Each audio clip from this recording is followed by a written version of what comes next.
Olá, continuando o inquérito policial, no seu artigo 10º, o inquérito deverá terminar no prazo de 10 dias, se o indiciado tiver sido preso em flagrante ou estiver preso preventivamente, contado o prazo nesta hipótese a partir do dia em que se executar a ordem de prisão ou no prazo de 30 dias, quando estiver solto mediante fiança ou sem ela. Parágrafo 1º. A autoridade fará minucioso relatório do que tiver sido apurado e enviará os autos ao juiz competente. Parágrafo 2º. No relatório poderá a autoridade indicar testemunhas que não tiverem sido inquiridas, mencionando o lugar onde possam ser encontradas. Parágrafo 3º. Quando o fato for de difícil elucidação e o indiciado estiver solto, a autoridade poderá requerer ao juiz a devolução dos autos para ulteriores diligências que serão realizadas no prazo marcado pelo juiz. Veja, aqui temos que considerar a prisão em flagrante 10 dias, tá certo? E mesmo se ele estiver preso preventivamente, do dia em que se executar a ordem de prisão. A prisão em flagrante é o dia efetivamente da prisão e a prisão preventiva da mesma forma. Então, nesses 10 dias, a autoridade policial tem que fazer o relatório do inquérito policial e remeter os autos à justiça, porque também o Ministério Público tem o seu prazo para fazer a denúncia.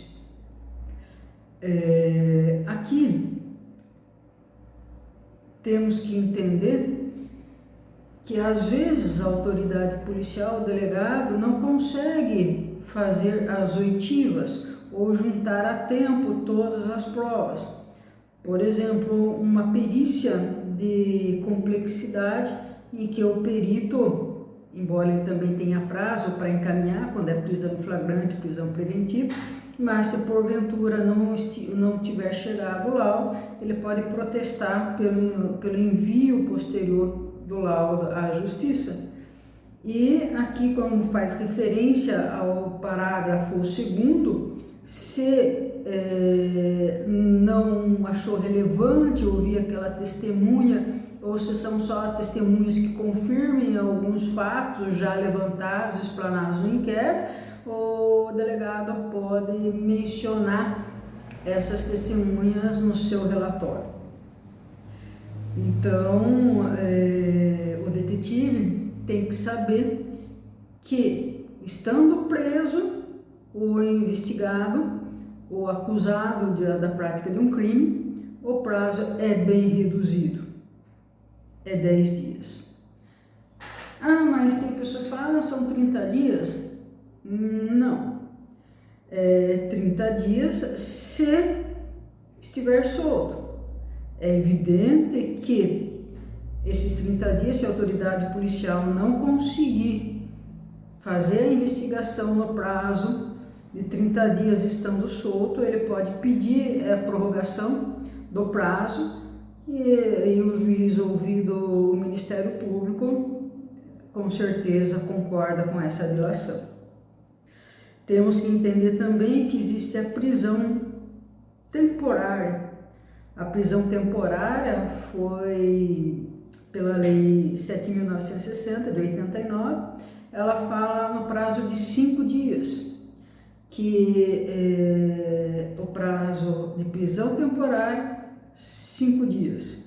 Então, é evidente que o delegado ele tem que relatar esse inquérito policial nesse prazo de 5 dias, porque ou ele pede a prisão preventiva nesse prazo para que a prisão preventiva possa ser dada, ou então, se ele não pedir prisão temporária, a única que, dando o término da prisão, o acusado ou o preso é colocado em liberdade, independentemente de alvará de soltura. Isso quer dizer que se o delegado pretende pedir a prisão preventiva daquele indivíduo preso temporariamente, em 5 dias ele tem que fazer o relatório representando por essa prisão preventiva. É lógico que observa-se que a lei dos crimes hediondos, aqueles crimes que são considerados hediondos, a prisão temporária é de 30 dias, prorrogável por mais 30 dias.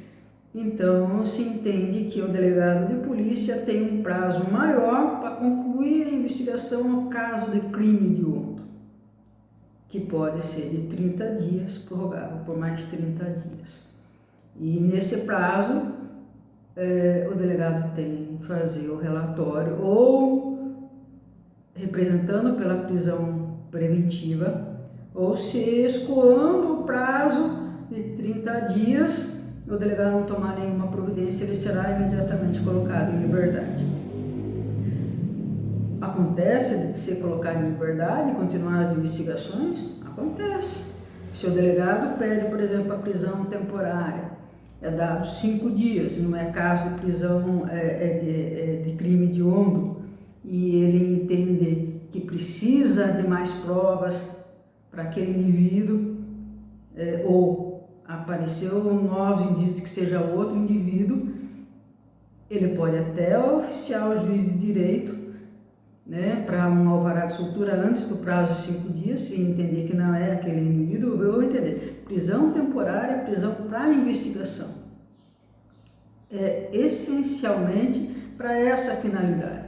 Se o delegado entender que no primeiro dia de prisão, ou no segundo dia de prisão, que é aquele indivíduo que ele pediu a prisão temporária, na realidade, com algumas outras investigações se percebeu que não é ele o autor, de imediato ele comunica ao juiz e é expedido um alvará de soltura antes do prazo de 5 dias.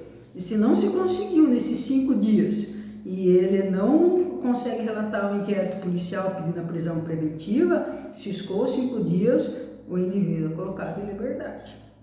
Ok? E estando o indivíduo em liberdade, pode demorar mais de 30 dias, o investigado em liberdade, pode demorar 30, 60, 90, pode demorar o tempo necessário que for para concluir uma investigação.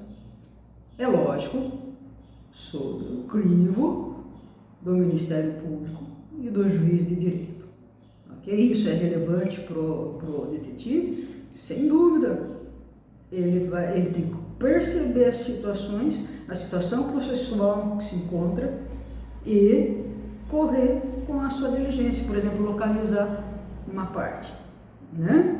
De localizar uma parte, ele tem que saber que tipo de parte, qual a relevância dele, e se não der tempo de ouvir no inquérito policial, ao menos o delegado relatar isso no seu relatório final. Ok? É isso. Obrigada.